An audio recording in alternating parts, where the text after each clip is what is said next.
Constellation was designed to be the new space program of sending us into low Earth orbit as well as to the moon, Mars, and beyond, and it is safer than the space shuttle by a factor of 10. If I was to say simply, we're not going to space anymore, or the market economy changed, tough, sorry. I could live with it. And that I could talk to, look, I also feel this because these people are my friends. They are neighbors. I go to church with them. I talk with kids. It is very personal to me. I could tell them that with a straight face. The problem is it isn't. What happened in NASA is somebody, Garber, decided the Constellation was a Bush program. She didn't like it. She at one time said, somebody asked her, why are you doing this? And she said, you have to realize it's all politics. Moving contracts from one private sector entity to a different private sector entity who are friendlier, like she used to work with. So that's why I'm upset about what's happening with this. I'm upset about another thing, and this is why I think this administration was too naive to make some of the decisions they have. Garber never spoke to the Defense Department as to what impact it would have on the defense of this country to go ahead and cut Constellation. I hate to say this, but the workforce that creates rockets to send people to the moon is the exact same workforce that creates missiles to shoot down rockets coming in from North Korea and Iran and anyone else who hates us. And if you screw over the workforce for one, you have a direct effect on the other. This proposal of NASA to destroy Constellation has a direct impact on the missile defense of this country, which means, had they actually talked to them, they would find out there will be a 40 to 100% increase in the cost of missile defense on the military side if they go through with Constellation, which means ICBMs will be double the cost they have right now just to defend this country. And they didn't think about it. They didn't discuss it. They didn't understand what these circumstances are. Now that bothers me, especially when this administration now wants to cut $100 billion from defense. And missile defense will cost more. It's a stupid idea. It's a stupid program. Both houses of Congress have finally passed legislation telling NASA, pull your heads out, don't do this. The one bill we passed on authorization was the Senate version that was not nearly as tough as the House version, but both the Senate and the House have sent their messages over to NASA that what you are proposing is done. We do not support it. We will not fund it. So far, NASA has basically said, up yours. And as Congress, we have passed authorizations telling NASA what we want. We have yet to pass appropriations to NASA. And because of that, that is why NASA is telling their contractors, let people go, and people are being laid off right now. If you work for ATK, or you want a job with ATK, ATK is a growing company in every area except space. They're adding 600 new jobs this year at Davis County with their other entities. It's the space that's the problem. And I'm livid because not only is this space decision hurting our military, it's a space decision that didn't have to be made. And there is no logical reason for it to be made. And I'm still going to fight it, and it's frustrating. And I don't, yes, you can tell I don't care that deeply about the issue. Sir. This is a question about the basic function of government. Basically, what government does is it takes money out of my pocket and everybody else's, and they spend it. Sometimes on things I want, sometimes on things that I don't want. And I want every election to be about what they spend. Okay, if you look at the founding of our country, it was based on taxes. That's what that Tea Party whole thing was about.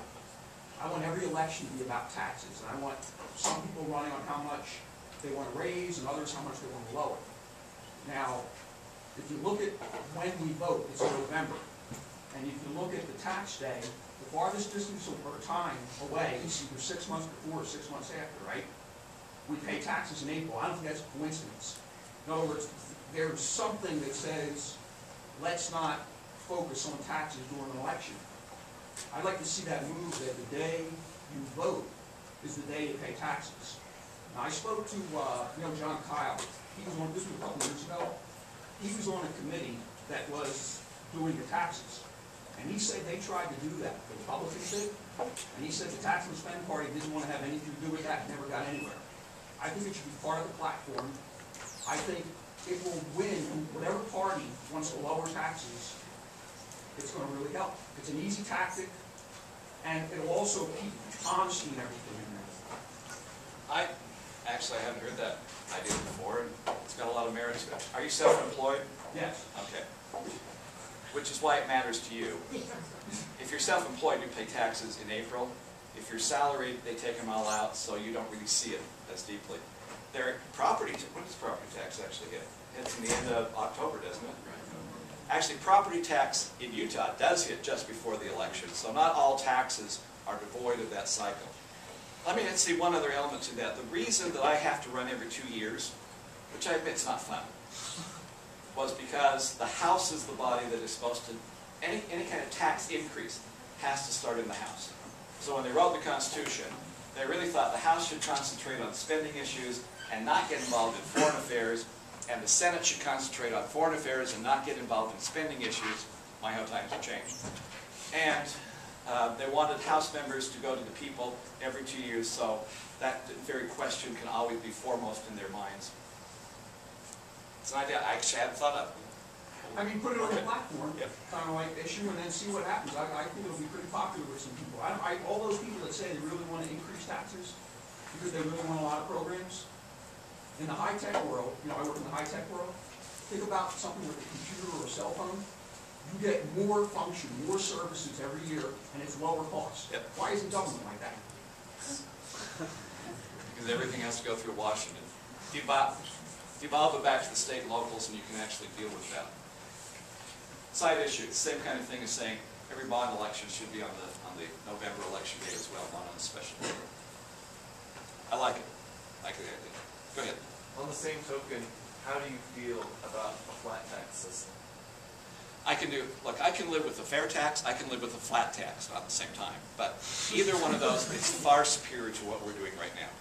And the basic issue is, the reason it is far superior to what we're doing right now, is every time you allow Congress to play around with it, what they are trying to do is use social engineering as a vehicle to be used through the tax. Sorry, understand what I'm saying?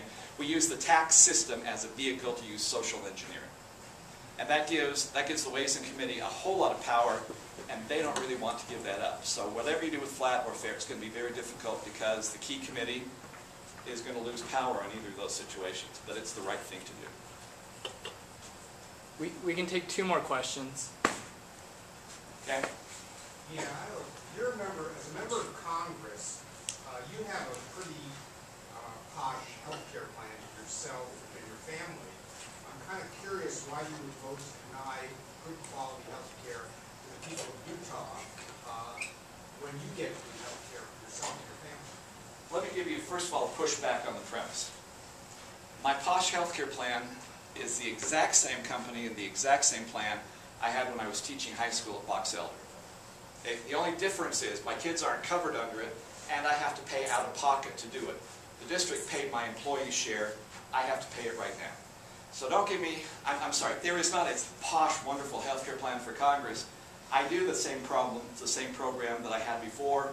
Members of Congress have the options, but they're the same options everyone else has. There is not an independent healthcare system for Congress. The reason I voted no on Obamacare, it was because it was the wrong thing to do. It is about centralizing power in Washington, not solving the problem. And it dealt with the concept of insurance as if insurance would solve the healthcare cost. Healthcare costs go up whether you have insurance or not. If you really want to do that, you had to bring market forces into the system that would actually bring healthcare costs down, and there were a lot of ideas that were floating out there that Speaker Pelosi refused to be allowed to be discussed or on the floor or in committees. That's why this last year and a half has been extremely frustrating for me. The Shattuck bill, Boehner bill are far better bills than what we actually passed. They should have been discussed or at least been one of the options that are there. When I got... One more. I'm sorry, I got another thing. I apologize. He's got to be at the radio. So. Yeah, which is... You didn't have to say it was the radio, did you? You could have made it sound like it was something. Vice President Biden is meeting me at 4 o'clock. And I know he likes me because he sent me a birthday card this year. An important meeting at the Pentagon. Yeah. There you go. One more question if you want to hit me up. Go ahead, sir. I'm curious, you've already recognized that there's going to be deadlock in Congress for the next few years. I know the Tea Party's got an agenda and they've got the momentum right now, and I like some of their ideas, like conservative Congress and or conservative government and finances and things, what could be done to effectively to govern over the next 2 years, despite the deadlock? Deadlock means that there's not going to be a big push either to repeal what's happened or to move forward in what's happened. But every year, Congress is still going to have to come up with a budget. And depending on who is actually in charge may make a big difference on what that kind of budget is. The only thing with the Tea Party is the Tea Party is not an organized group, it's a movement. And when people ask me, do you believe in the Tea Party platform? They don't have a platform. They have a whole lot of ideas that I like. Their spending and tax ideas are part of those I actually happen to like. So actually when they had their first rally in Salt Lake, I was one of the speakers there. But as far as what can happen, there are things we can do around the edges. But if you think come February we're going to actually roll back stuff, it ain't going to happen. The only thing we can do is hopefully not pass crap. But as far as moving forward or back, just don't get your expectations too high. You'll be terribly disappointed if you do.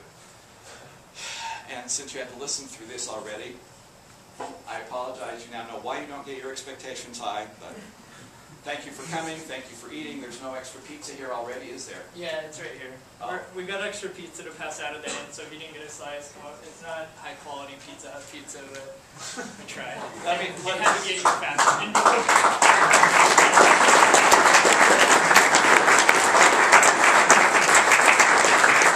Let me say one other thing before he introduces another state legislator that represents, well, He's running for he will represent in January this area.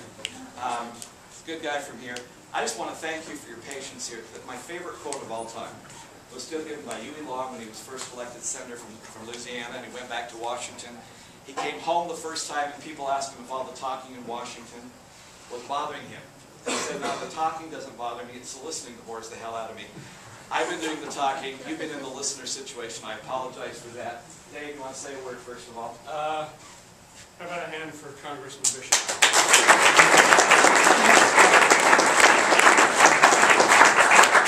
As he said, I'm the Republican candidate for the Utah House in District 4. That encompasses most of Logan, east side of Logan, part of Ridge County. I'm a limited government conservative. I'm grateful to have somebody like Rob. I was our county party chair as Rob was our congressman. A good friend of mine ran for the GOP nomination for this congressional seat, and in running against Rob and several other candidates, we got to know Rob very well, and I'm grateful to have somebody who has at his core those conservative ideals representing northern Utah. If you have any questions for me, worked against me the first time I ran. yeah, I've got a little flyer here. It's got my phone number on it. It's got my web address on it. If you got questions for me, I'd love to chat with you later. But you've been sitting a long time. Come down and get some more pizza. Thank you.